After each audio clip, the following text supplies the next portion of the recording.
We'll call the meeting to order.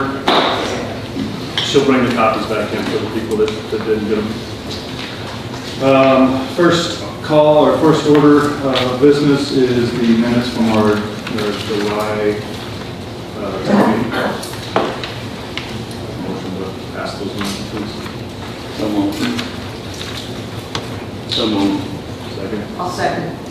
Anybody have any discussion about them? All in favor? Approved. Next item, it's going to be a short kind of meeting that's not normal because of our big topic that we had discussed with Berksdale, so we're going to be skipping through, or skipping over some of the normal areas of business that we handle in our meetings. First, we appreciate everybody being here. First order of business, Mary, we had a special meeting to go over our capital budget recommendations, which are expenditures that we'll be going over here shortly. During that meeting, we, I don't know if you all know or not, but we have a subcommittee for Brittany, which is made up of Mary, Dean, and Susan, and they came up with some ideas that we passed at that meeting, and would like to recap those so everybody understands what they're doing at Brittany. Basically, what we've done is we've gone out and we placed gold tees, T markers. We've marked them right now with temporary flags on the course to accommodate some of our older players, like we have on the rest of the courses. And the other thing we've done is we've set up T markers to make it a par 3 course. So you will have the choice to play it as an executive 9 or a par 3 9. And that's been approved. We're in the process of getting the work done. Keith has to, we're gonna probably use like a teal colored marker on not only the cart path, but in the ground to mark the par 3 course as opposed to the other ones. So that should be coming about. Hopefully we'll get that done within the very, very near future. Great, thank you. The other topic before we get into Berksdale is we need to approve our capital expenditure recommendations. I will go over them real quick, just highlight. The first one is to build gold tee boxes with a focus on Highlands and Dogwood to start, and continue to do a couple courses the following year until all courses are done. Second one is a additional roller for green roller for Scottsdale. This will enable the maintenance crew up there to continue to provide smoother surfaces and consistent green speeds especially during shotgun days. Leveling tee boxes. One of the ideas there is to again pick a course or two to do this next year, and then continue to year after year do a couple courses at a time. I actually have the whole list in front of me. Make some adjustments. Where is it? Skip it. Sorry. Yes, there we go. Spot repairs and cart paths that were not addressed last year, and really those were the extreme spots on the cart paths with asphalt, and then also there's some holes and things that as we move down to regular budget or regular maintenance items, some washout areas that need to be done. Let's see, did that one,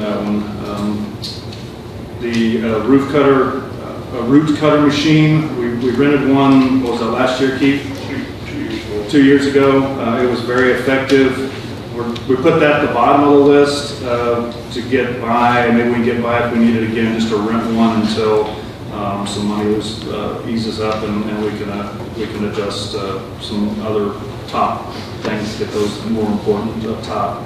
And then the last one is replace the fairway grass with Latitude or similar new breed of grass at Highlands.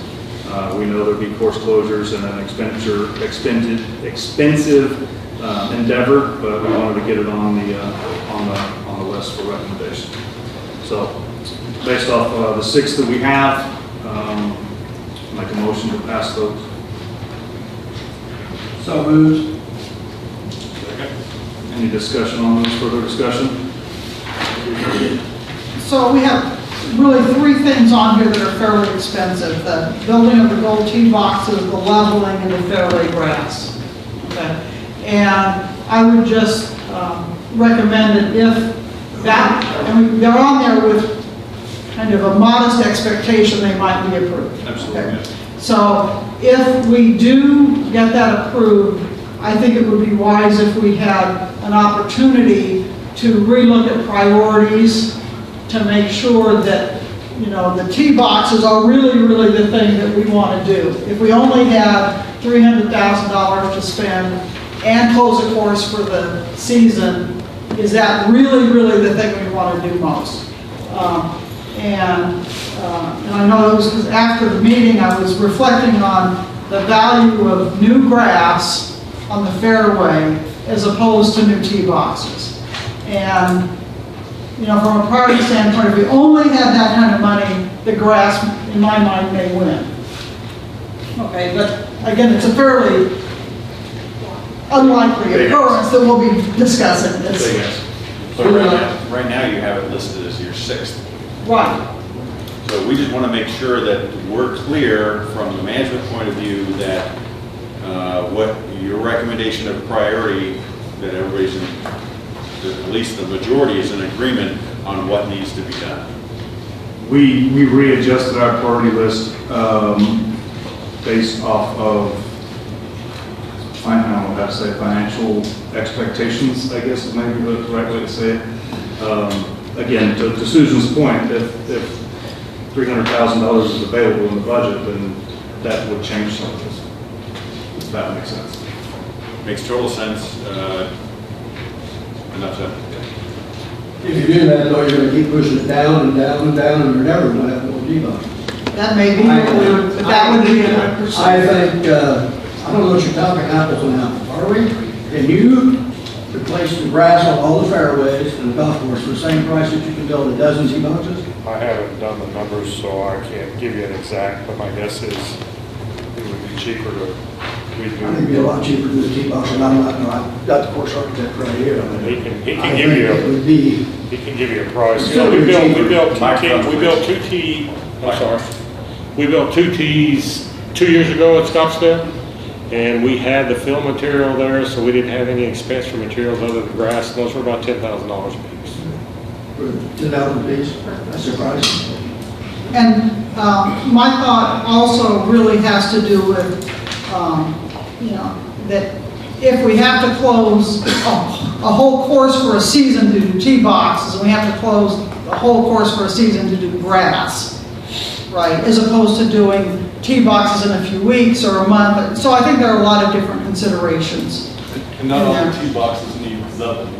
Right. And the other thing about the grass, it's not just because the new grass is prettier, it's also because it comes out about a month earlier in the spring and stays green a month later in the year. So you have a much better playing surface in the times that we tend to get quite a few complaints from the golfers. So I just wanted to bring that up as a... How long do you think it takes to build a tee box? Since you did those out at Scottsdale, how long does it take to do a tee box? The contractor took about 10 days to build one of them. That's provided we have all the materials and everything there ready to go once they're staged. The real issue, I think, is just how much money we're going to get. Whether the decision on what priority we do and what we build is going to be up to the golf committee once we get a decision on how much funds are available. So, I mean, we can have this discussion again at any time, but we need to find out how much we're going to have to work with. I mean, that's the normal budget process. Would be you find out how much money you got and what are you going to do with it, not what are you going to do with it. And oh, by the way, here's how much you got. So we, you know, kind of affect the cart before the horse here on prioritizing our what we're going to do. We won't know what we're going to do until after we get the amount of money we have to do it with. But I'd like to make one statement. These gold tee boxes keep getting pushed back every year. It's been 6 years when we started this program, and it's time to build tee boxes. Do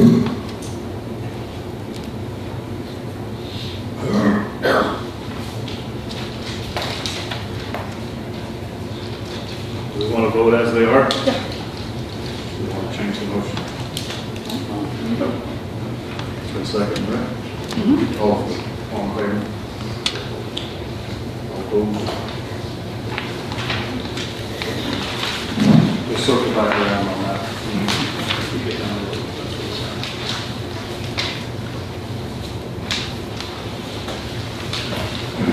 Next item is the Berksdale Bridge course, and we have a couple guests. Keith?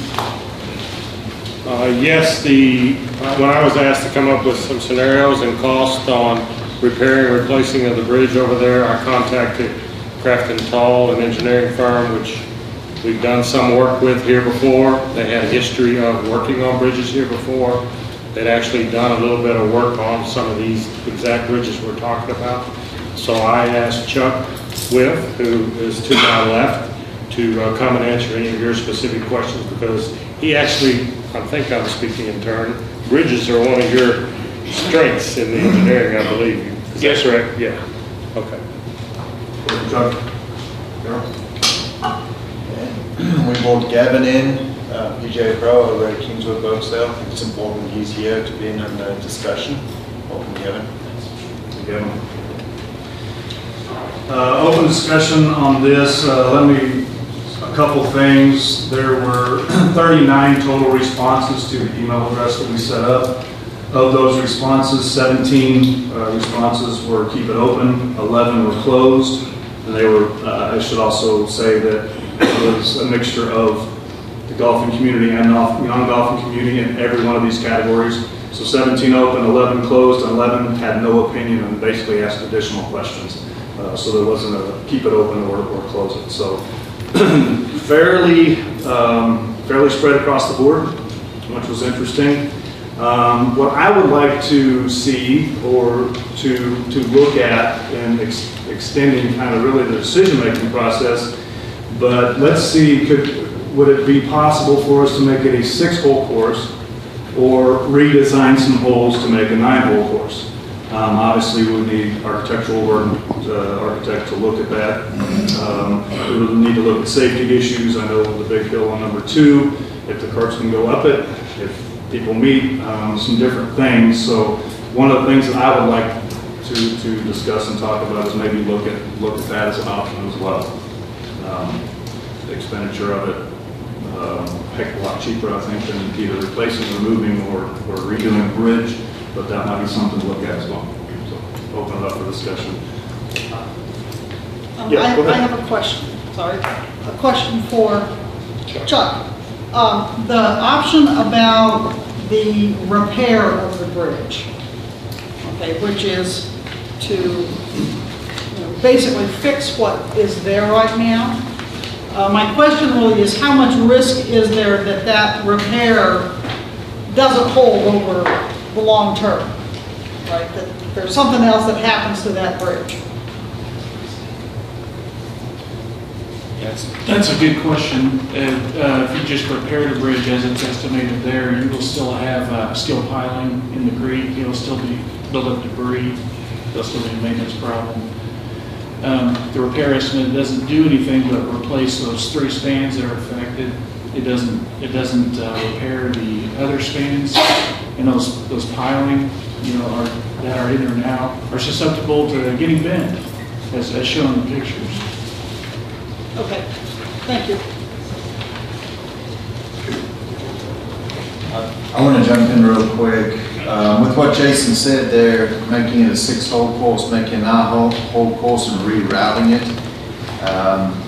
There's some stuff I just jotted down once you said it to kind of, we all need to be aware of, and I kind of like that idea. There'd be some merit behind it. It has crossed our mind. I'm just going to throw it out there. One of them is hole number 2. Driving down there, we've had wrecks on that multiple times. So if we're all going to look into that, I need some time to get out with a safety coordinator, look at it. Gavin can justify when it's rainy that road is real slippery going down. My concern is, I know our carts can get up it, Jason, but a private cart, if someone has a private cart of age, if it's a gas powered or something, if it gets halfway up and quits or something on this, then who's liable? There's a lot of safety. That's my number 1, since you announced.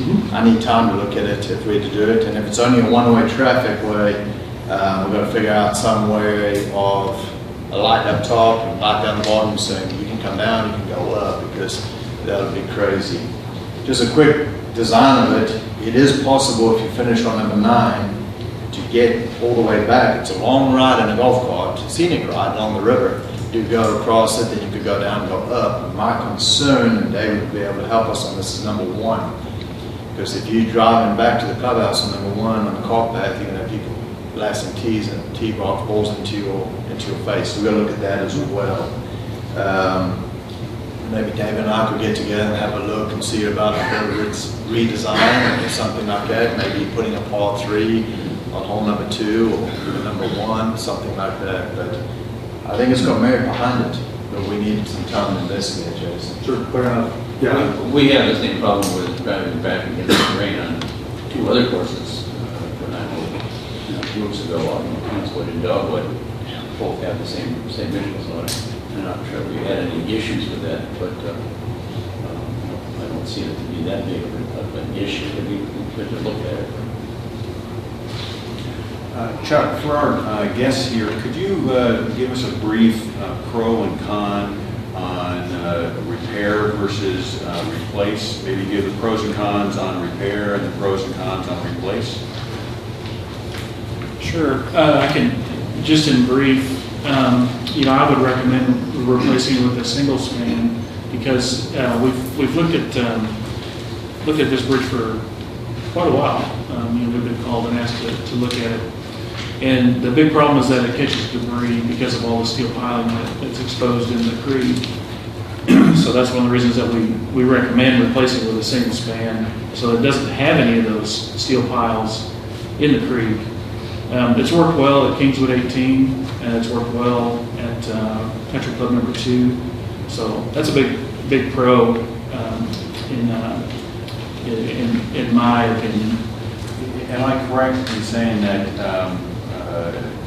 and please correct me if I'm wrong, that you made it so that the span was long enough to get you away from the edge of the stream bank so that you wouldn't have scouring and go and have it scour behind where it lands on the shore? I can't guarantee that away from the bridge it won't scour because Mother Nature's powerful. Water's not something that So you're not going edge to edge. You're actually, that's correct. You're actually going in that's a correct. little ways. I understand your question. I now. probably didn't ask it correctly the first time. We didn't just set it right on the edge. We allowed the bridge to be a little longer, and then we usually protect the end slopes with either dumped riprap or grouted riprap. Would it raise the clearance off the water anymore? How much higher would it have it off the water? I think it'll raise the clearance. I think it'll raise the clearance a little bit. Right now, that structural depth, those precast units are 1'5", so it's a pretty shallow bridge. I'm not sure. It'd be pretty close to the same. It may raise it a little bit, but we usually size something like that during the hydraulic analysis to see where we need to put that low chord. If we need to raise it because the hydraulics say raise it, that's what we do. If it's fine, we can just match existing. It's usually what we do. Does that make sense? Yeah. Okay. I received a couple emails where people were concerned that we had not gone out and gotten 3 bids. This is really an estimate. To truly get, to get a bid, to get a hard number, you'd have to have stamped engineering drawings, go out to a contractor, have them bid it out. So can you describe how you derive your estimate and how often are you accurate on your estimates? Sure. The usual process is during the concept phase we don't have any plans. We just provide estimates based on past projects like the Kingswood 18 and Country Club number 2 project. So that's what the estimate's based off of for replacement. And then as far as how accurate are they, unfortunately, the only thing you know about an estimate is that it's wrong. It's either too high or too low, and the contractors will tell you how it came in. We usually try to get to within 10%, but there's a lot of factors involved with that. So no, there's not a set of plans. This is all just concept. It's all preliminary and subject to change. But it is based on 2 projects that we have done for the POA. And on the time frame that is written, a lot of that is not necessarily the construction, right? A lot of that is permitting, because we got to deal with government agencies, obviously, for permits. That's correct. It's My been a big apologies to question. anybody in the government agency who is working on, but yeah, it usually takes a while for the permitting. Quick question, if I might. Does any of this have to do with the capacity of that bridge with our emergency access to either side of that?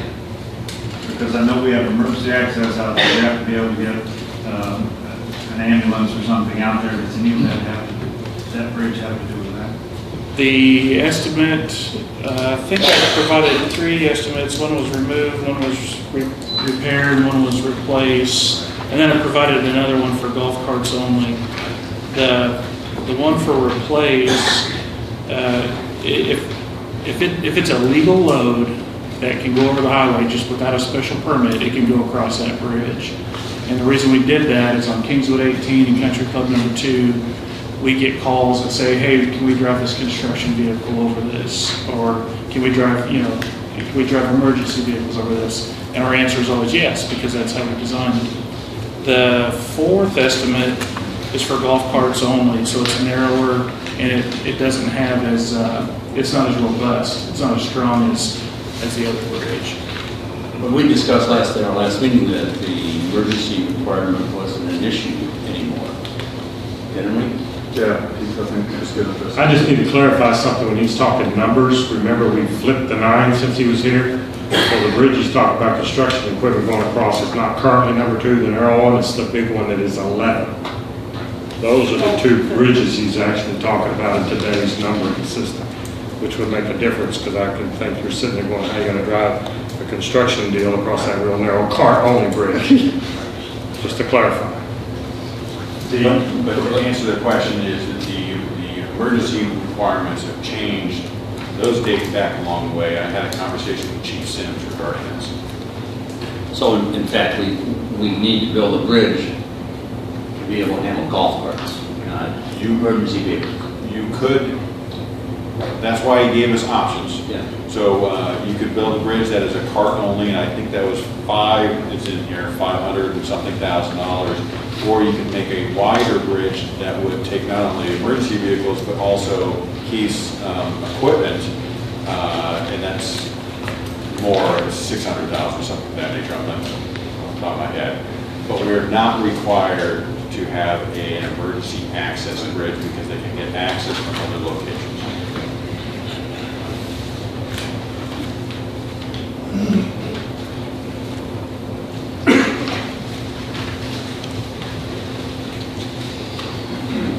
Any more questions from the committee? Well, I have other thoughts, but I think it would be prudent to get feedback before, as opposed to a direct question. Fair.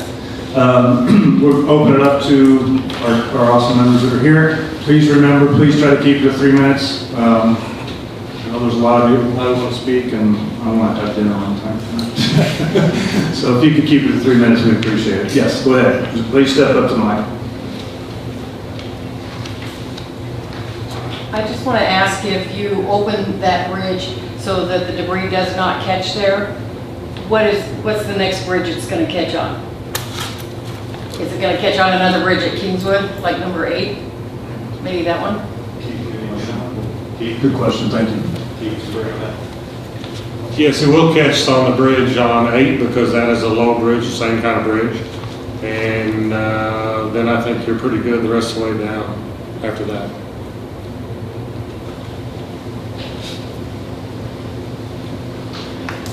Question mark.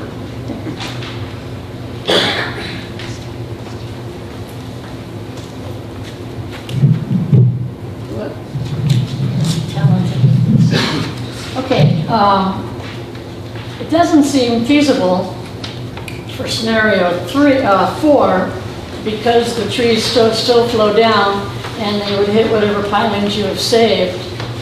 So what we really need is the steel bridge. And I realize it's $120,000 more, but I've seen you guys do so much repair on the other courses other than Berksdale. You've spent thousands of dollars at Scottsdale, and you've spent quite a bit at Highlands, but if you'll notice, every time there is a flood, the people that work at Berksdale are able to clean it up and make it playable very quickly.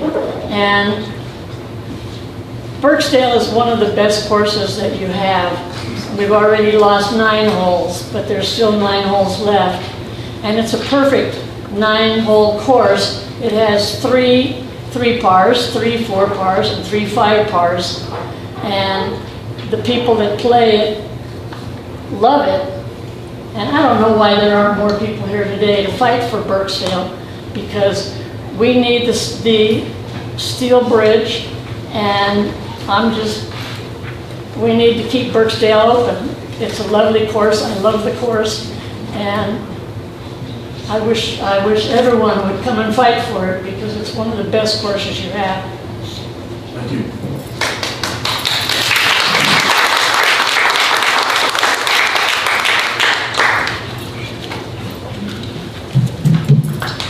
First, let me say, I don't believe this is all about Berksdale golf course or about golf itself. We were told 2 or 3 years ago that if Berksdale ever floods again, that the rest of Berksdale will close. And I understand that, the hydrology study. However, if you closed it because of a flood, and it didn't flood, the water did the damage. If you do close it, we've got to do something with that land. So you're going to have to build a bridge one way or another. And it needs to be able to hold maintenance equipment, because we're going to maintain that property. So I don't believe it's about just the Berksdale golf course or even just about golf. I'm not even sure that it belongs in this committee. If and when Berksdale does get flooded, we will need to do something with that land. At that point, we'll still need the bridge. That would require scenario number 2, the standard bridge, the most expensive one. So we can get the maintenance equipment over there. If we turn that into a park, or they're going to want to have events there, you'll need to have a way to get big trucks out there. Personally, I'd hate to see the remaining 9 holes at Berksdale closed, but understand the findings of the hydrology study. Berksdale is the flattest course and easiest course for our older folks, especially to manage physically. That's why it needs to stay open as long as it's feasible. That's until it floods again. I do believe that we could get along fine without Berksdale, but for now, it's a great course, especially for older people that have physical limitations. At some point, I believe the intent is to close Country Club for about a year or a year and a half to do work along the creek to mitigate future flooding there. At that point, it would really be nice to have the 9 holes at Berksdale. Another thing you could think about, one of the things I hear is Berksdale, nobody uses Berksdale. Well, we could use Berksdale. Take week 1, you play Berksdale's a 9-hole course, Kingswood's an 18-hole course. Week 2, Berksdale, the 9 at Berksdale, followed by the front 9 at Kingswood. Week 3, the back 9 at Kingswood, followed by the front 9 at Kingswood. And if you really want to get, and you do it, you just rotate how we use it, and we'd have 3 different courses instead of one 18-hole course.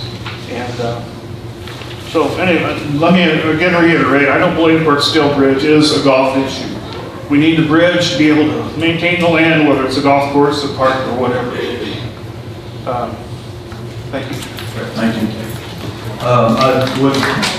To your point, I do want to say, and again, it kind of parallels Brittany as the rumor mill gets going and people get on social media.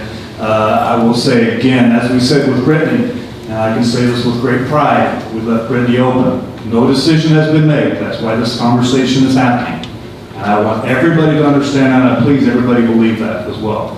I think the golf committee did a great job, as the community did with Brittany, and we said all along there was no decision made, and I know I personally got a lot of flack, but there wasn't a decision made till the final. So I just want everybody to understand this is the same situation with Berksdale. That's why we're talking, okay? Thank you, and thank you for your comments. Yes, sir. Okay, I'm Roger Scholes. I've lived here 26 years. My first introduction to Bella Vista was back in the 80s.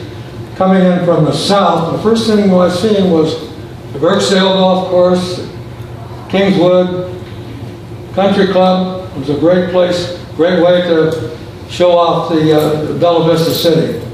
I know there was some discussion about Brittany, and you decided to keep Brittany open. Well, I'm here to say that Berksdale would provide at least 3 times the revenue that Brittany ever will. And if you consider the additional pro shop sales, maybe more than that. Now, I understand the negative is the flood. But the greens, for the 9 holes, the greens and tee boxes are above flood. When the water stops, the next day the water goes down, the next day they take the debris off the fairways, and you're back in business again. Now, it's a very popular course. I used to see men come in after work, walking the course. And it's a very popular 9-hole course for the 9-hole golfers, and men and ladies. I understand when they asked them to go to Brittany, they went once and said they didn't like that. They didn't want to do that again. So I'm hoping we fix the bridge and open Berksdale and make the golfers very happy. Thank you. It's interesting you say that, Roger, because I can remember as a young lad back in the 70s, we lived in Kansas at the time, and we drove to Little Rock, and I can remember waking up, because that was about the time I got up from my nap, and I'd yell 4 out the window and just make every golfer mad. I remember that too. True story. No, I didn't do it. No, but that is a true story. So yeah, it definitely, and that's one of the reasons my parents moved here back in the 80s, in 1980, was obviously being a golfing family. That was a major reason why we moved here too. So good thoughts, thank you. Anyone else? Good. I have a comment. Yes, please. It's kind of,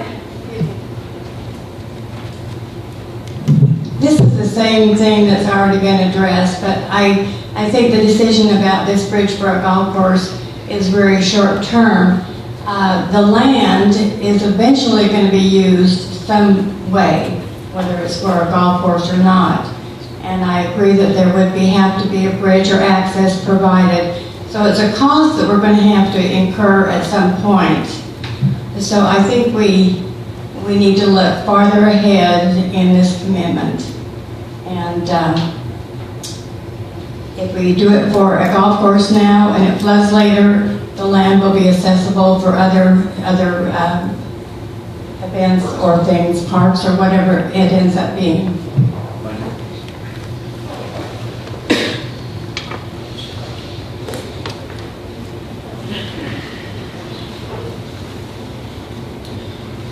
Is that everybody? I just have one. Yes, ma'am. It's okay. I just have one more thing to add, is that our 9-hole women that have been going to Brittany, the first day out at Brittany, we had 60 people. We now average about 30. So it's impacted our league greatly. A lot of the elderly women can't do the hills, and especially with the heat now, but in a later tea time that we have. So I just wanted to point that out.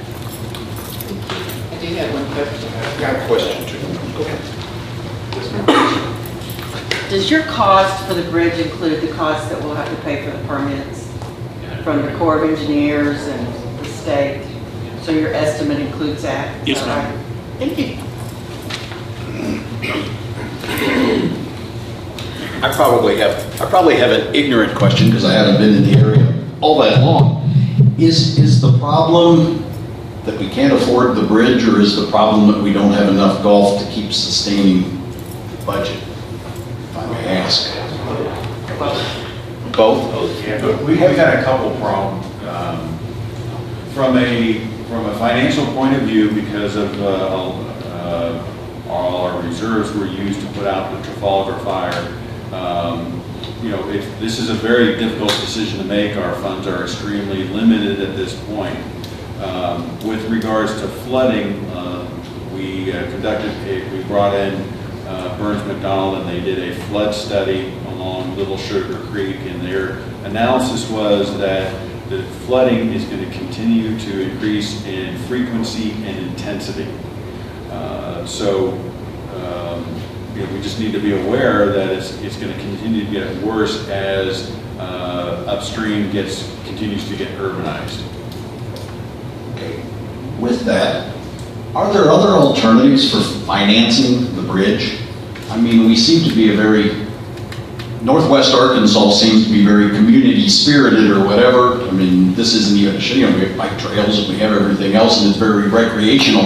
Have we looked into asking some of our friends upstream who send us their water if we might be able to get a little financing on a bridge, or that they would be willing to build a bridge?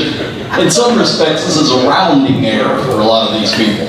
So, I mean, I don't understand why we're here beating ourselves to death. I mean, everything the gentleman said about this is a great selling point when you come into the community. It can't be a surprise it's going to flood. It's going to flood, but it seems to me that a $500,000 or $600,000 bridge should not stop us from keeping the community viable the way it is. And again, we have a lot of viable businesses and communities around here. Have we sought anyone else's help? That's my question.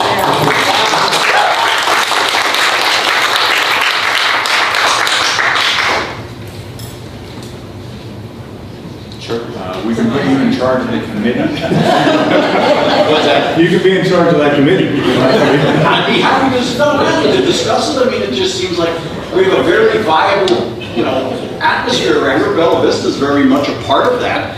And whether our golfing is declining or, you know, the population is changing, my thing is, okay, if our population is changing, maybe we should be doing more with youth golf. Maybe we should be encouraging companies to get down here to play golf leagues or whatever the case may be. It seems to me that we have a vibrant area that restoring this bridge and keeping that course open should not be an issue. And I hate to see us hung out to dry because of the fire situation. I mean, that's a community situation too. I just think there's people in the area that might come to our aid. And yes, I'd be happy to work on that. And I want to jump on just one statement you made, and I don't think you meant it in any derogatory manner. No, nothing was wrong. You threw out about junior golf, and we have Gavin here, and we have Daryl here, and I don't think everybody is fully aware of how much these two gentlemen have grown junior golf and how much they do to expand that. We are, over the last few years, we have grown that by 2, 3, 4-fold. So that came up at the Brittany meeting, and I just want to make sure that we give credit where credit due, because these two gentlemen have worked very hard. In addition to Alex has been involved, and Hillary has been involved, and a lot of our other employees. They've really come a long way in growing junior golf in our community. So just want to recognize that. It still seems to lend itself to junior golf. To me, a lot of things you could do. So I just like to see it remain viable. Tom, I think we ought to start a Save the Bridge campaign in the neighborhood. Something can be done if those who raise money for golf tournaments, we can hit some big industries, big merchants around town. I think we could get some money to build this bridge and not out of our pockets. I think that would be a significant undertaking. I think you'd have to have a large number of tournaments. You know, a lot of the tournaments, you know, the APT tournament, which is the best tournament I've ever seen run, they bring in 25 grand, which is distributed between charities. So even if you were able to talk APT, and I wouldn't want to speak for them, you were able to have 100% of those funds dedicated to the bridge. That's $25,000. It's a lot of money, but it's not a lot of money when you're talking about bridges.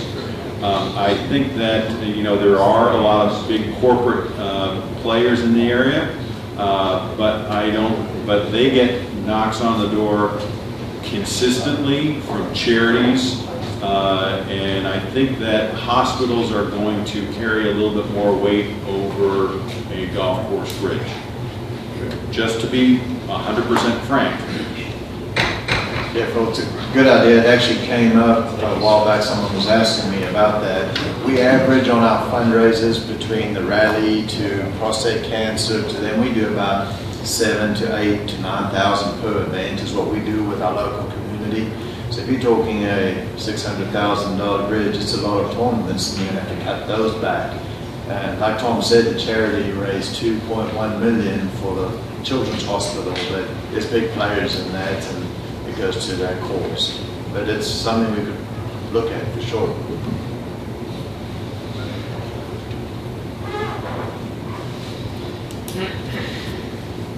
Anybody else? Yeah, I'll take a shot at this. Well, if you can come up with anything better than our friends upstream, I'll buy you. That was pretty good. You're in, big boy. We've looked at and talked about junior golf. And we talked about the seniors, God bless them. I am one. I know I don't look like it, but don't look at me.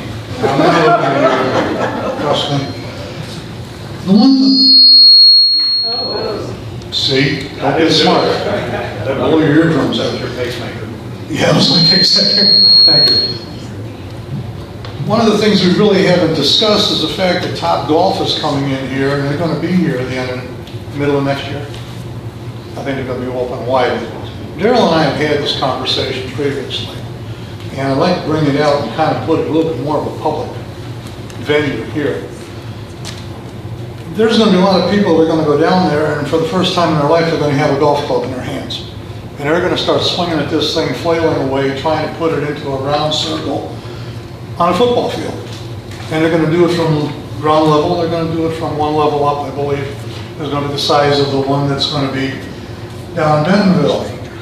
Now, that brings up a real problem because those people are going to want to play golf somewhere. Ding, ding, ding, ding, ding, ding, ding. They're not going to want to play Brittany. Quite frankly, I don't want them to try to play Brittany because there are homeowners there. They're going to feel as though they're in the Mekong Delta and getting bombed. But I do want them to have something to do like Berksdale, where there is room to spray a shot. Yeah, there's water. They're going to lose some. I want to give them a little bit of a lesson. But we can address that by giving people an opportunity to play at a reduced rate. And I know our rates are pretty low now. But we can tie that into some method at Top Golf where these people go there and they take lessons or they have some type of an event down there. And they also get an inkling, hey, Berksdale's up here. This is a place where I can go play. I can drive a cart. I can try to be nice when I'm going down the hill on number 2 and not just pretend it's a ski slope. But it's also going to have an opportunity where they're going to be able to see our golf shop. They're going to be able to see Gavin's smiling face. Smile. And we're going to be able to do something that's going to take the non-golfing generation, I want to call it. Because let's face it, kids, we're all kind of up there in age. And we're also the ones that have put golf where it is now. And we now need to pay it forward, and we need to keep golf where it's going to grow. Go after the people that don't have a place to play. And these are the people that are going to go to anywhere to buy a set of golf clubs. And I'm talking about auctions, I'm talking about garage sales and things like that, because they need the implements of destruction to continue to play. But they also need a place to play. Don't give it away.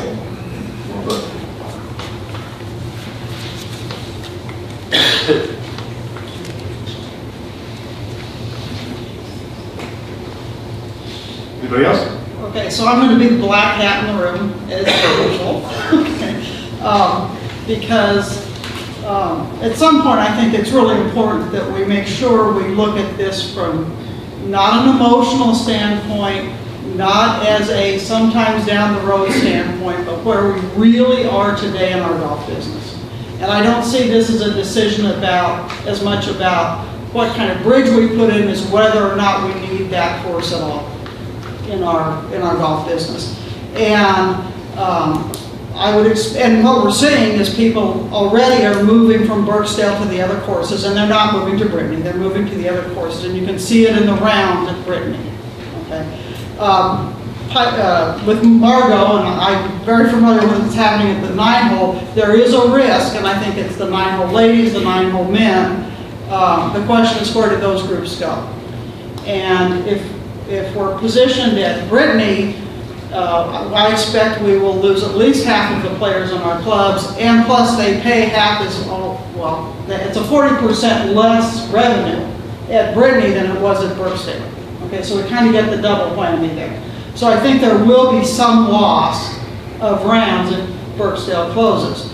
But I think the worst case is probably a 50% loss, which is about $112,000. Okay.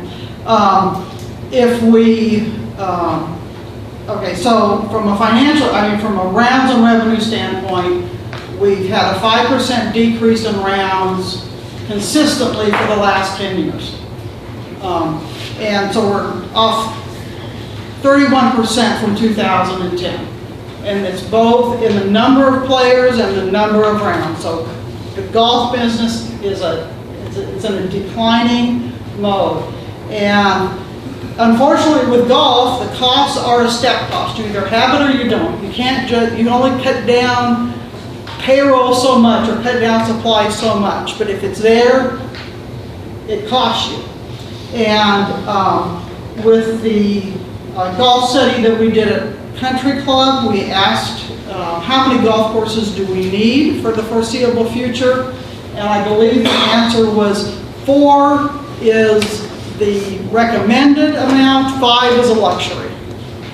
And so if Berksdale closes, then we're at 5. Okay. Now, does that pose some problems if something has to close? Yeah, it's going to get a little tighter, but that's what it is. The other thing is, if we, just from the choices, doing a repair, I think, is a very short term and generally a waste of money. Even the cart only, for $120,000 difference, to have the flexibility to drive equipment across that bridge and do whatever you want and have the answer always be yes, you can use it, to, well, I don't know, let me check, how heavy is your equipment, and is it too wide, and all that. For $120,000 in the scope of the POA's budget, it's for a long-term project like this is really not terribly material. But the other thing we need to consider is if we do build the bridge, what are other things on that golf course that we pretty much ignored for the last 5 years that really should be done?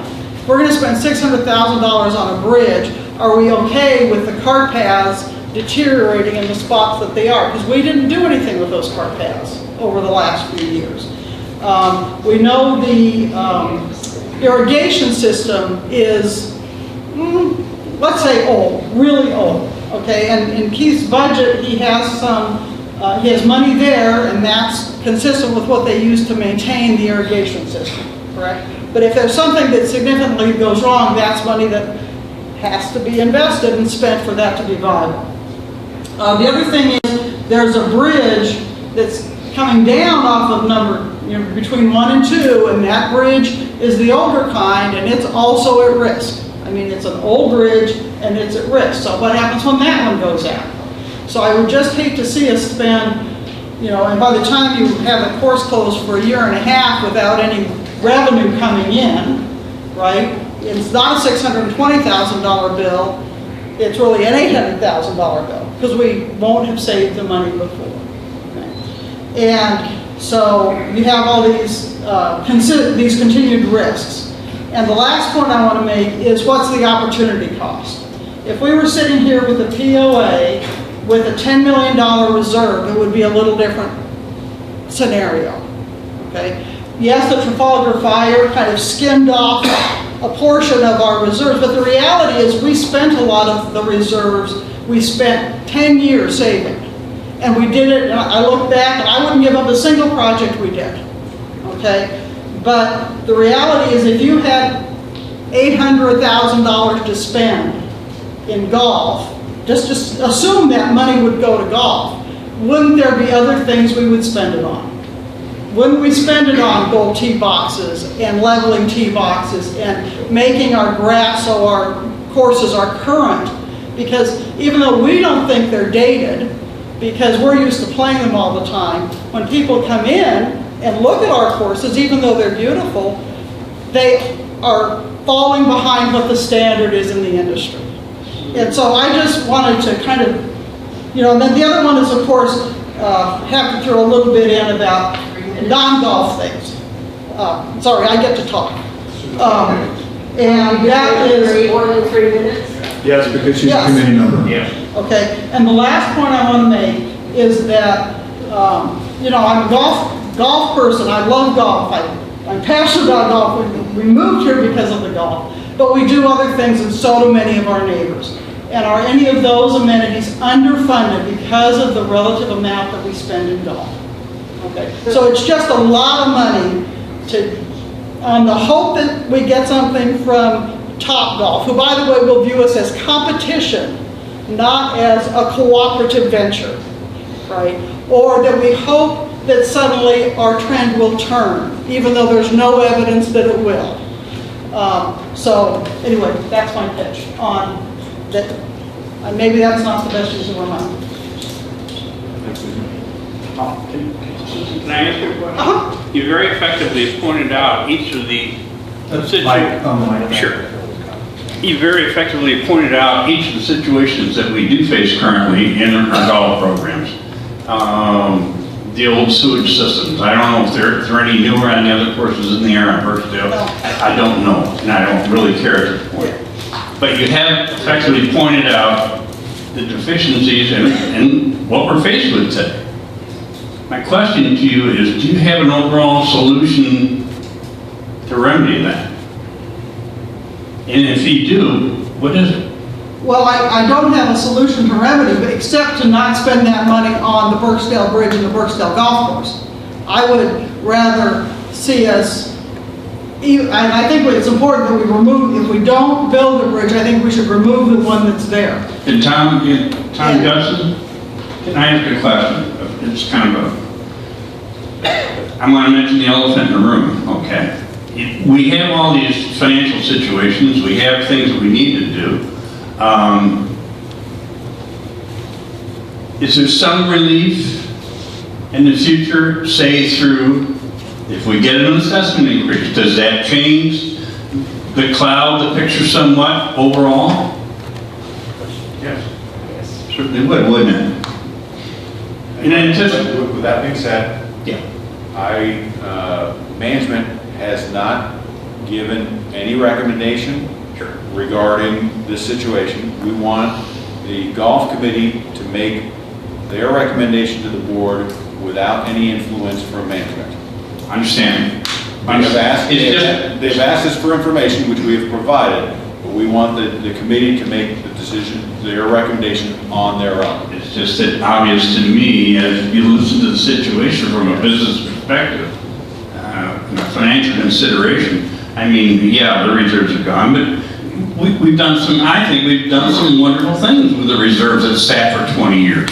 So, the people that didn't want an assessment 20 years ago because we had the reserves, some of the same people don't want it now because the reserves are gone. So, you can't have both. You got to run a business, you need income, if you're going to spend money on bridges and castles and so on.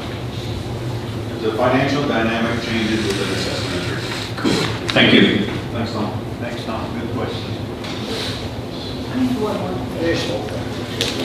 Real quick. Can we reuse bridges that we aren't using? You can't use those at all. That didn't say we can.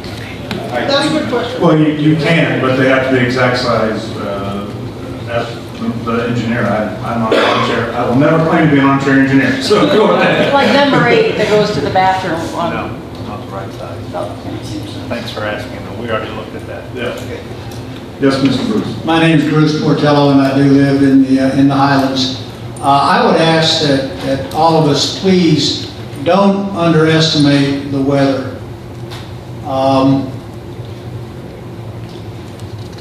A cubic yard of water weighs 1,700 pounds. And we're going to get a big flood. Maybe not soon, but sooner or later, we will get the big flood. And we've all seen what it can do. And whilst there are those people that would like to keep Berksdale open, I would side with Susan Nuttall on the financial side. I just don't see that happening. And remember too, that upstream from Sugar Creek, you've got continued tremendous expansion. It's all cement and concrete. And when it rains, it all comes our way. And it can be and has been very damaging. So I just ask that you consider that, because it'll come. I just want to make one more observation. A while back, we went on the walk for the new bike trail that's up along the Berksdale, on the other side of the creek there. And I'll tell you, from that vantage point, you get a whole different view of the size of that stream. Because it looks really nice when you're golfing, and there's probably 4 times more space that you never see back there. That when we get water, the amount of water that comes through is astounding. And then also the same applies as Sugar Creek goes down by Kingswood, that we see the nice little river there. Well, there's probably, again, 4 or 5 times more water that flows when there's a flood. There's a lot of water that comes that we don't really think of until the one day it rains.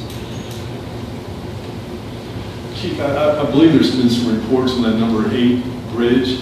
I'd just like to see, if we fix the one in Berksdale, what kind of, reports are done on that bridge? Is it going to sustain the next flood, or? You asked about 8 Kingswood? Yeah, number 8 on Kingswood. That's anybody's guess, but it's got pilings in the river, and as long as there's pilings in the river and things hit those pilings and they're old, there's a risk that bridge could go before the one on 18 would totally go down. There's a tree there. There's a tree there now. Yeah.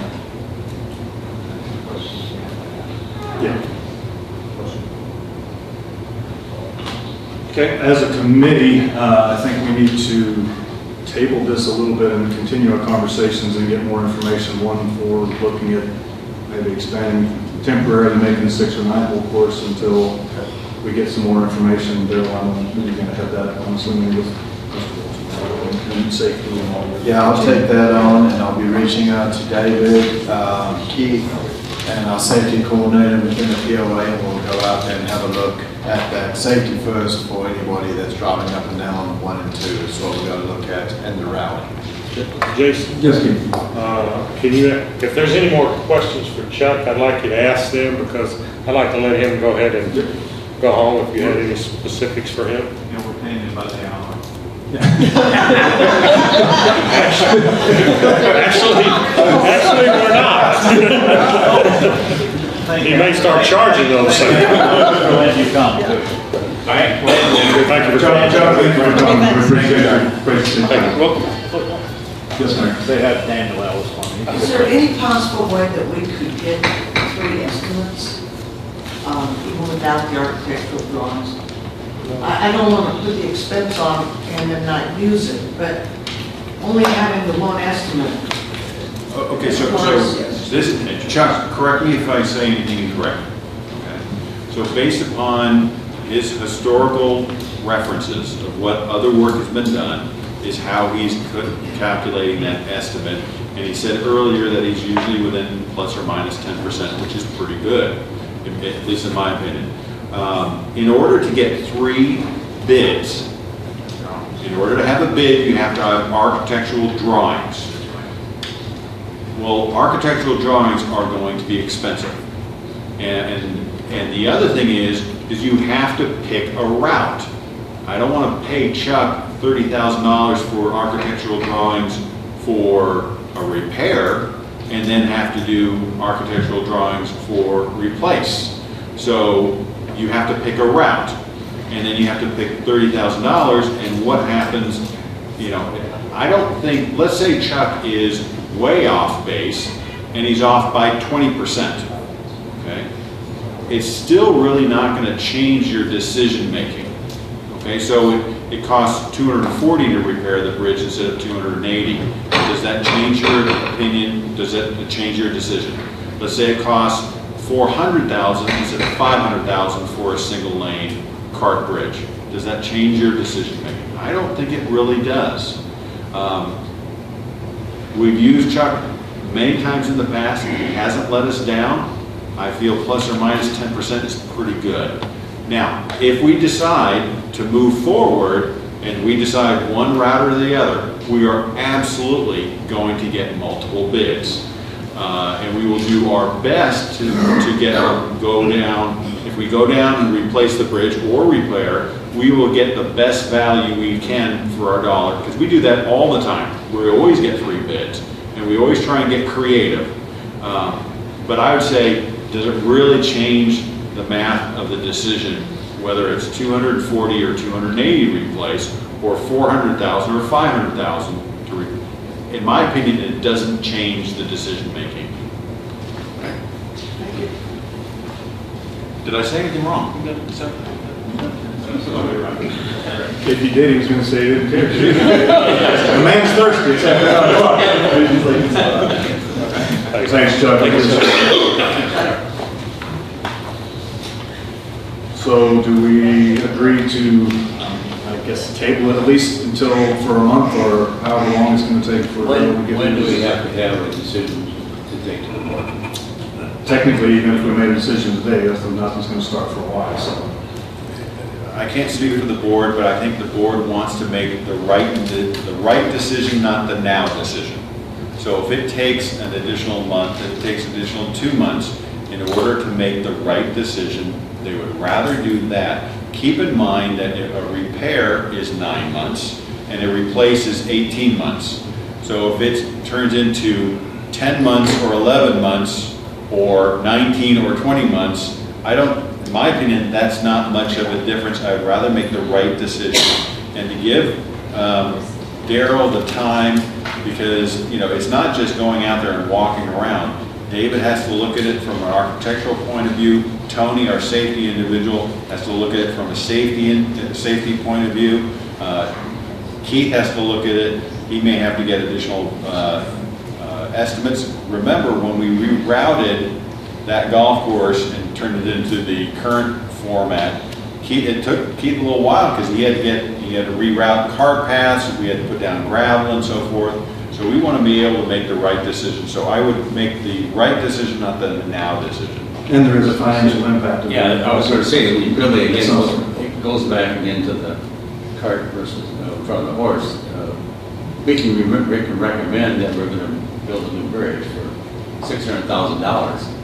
And you're going to come back, the board's going to come back and say, that's nice, guys, but we don't have $600,000. So it doesn't get done.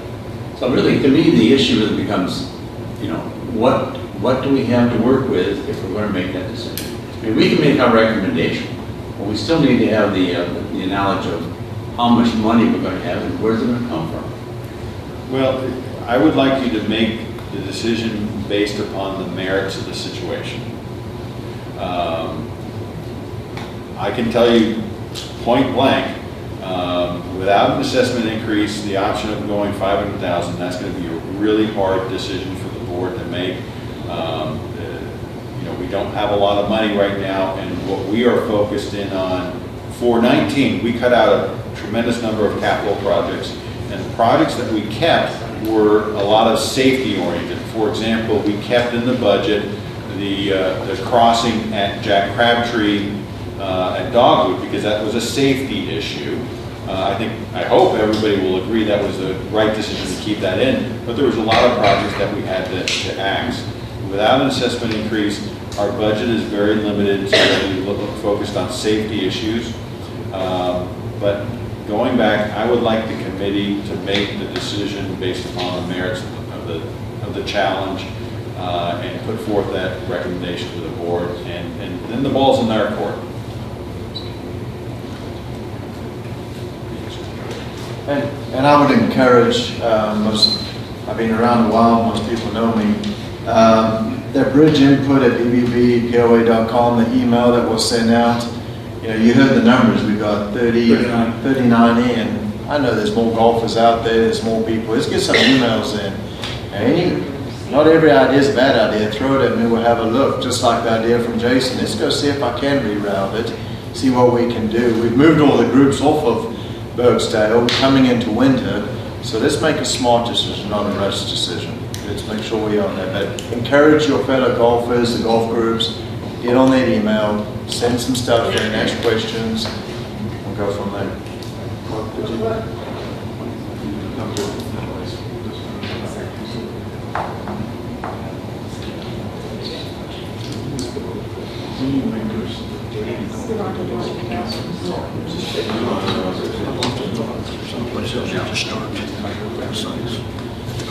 All right, so we'll continue our conversations and information gathering for that topic. Thanks everybody for coming again and everybody's comments. We appreciate it. We really do. So would the plan be to bring this up again at the next meeting? Is that? Yeah, that would be the plan. Yeah, and hopefully we'll have more information from you. So the directive given to Daryl is to investigate keeping a 9-hole golf course or some variation of that, maybe a 6-hole golf course. And the cost that it would cost, how much it would cost to do that, safety implications, and bring it back to the committee at next month's meeting. Okay.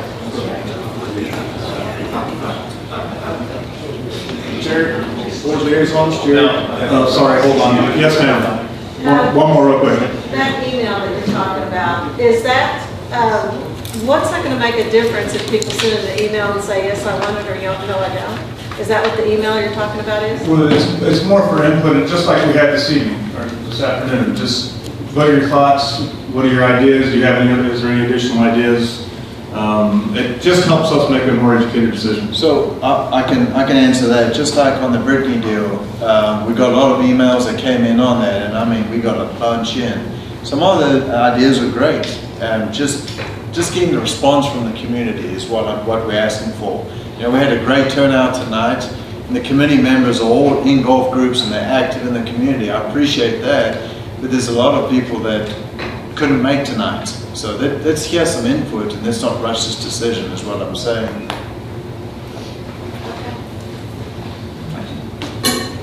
Board liaisons?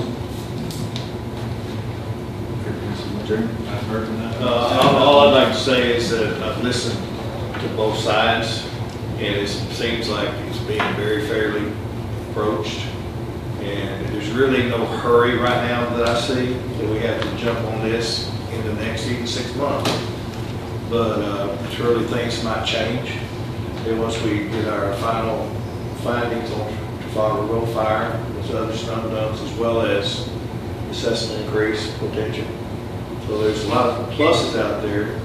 My idea when we moved here was for the golf courses and the lakes. And that was our vision, and that's a lot of people's visions out here. And any way that you can keep what you can physically afford or monetarily afford, I think we need to do it. Well, Can we get those boys back to put the fire out to come in and build the bridge? That's the kind of stuff that you would send into the input email section.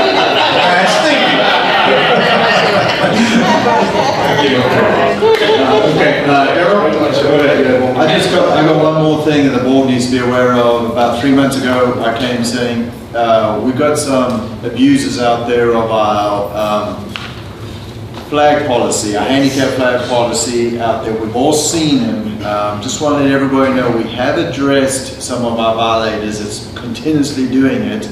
They remember 1 week, they forget the next time they play. It is what it is. But Kelly, one of my new hires, great lady, she took Chrissy's position, came up with this little reminder.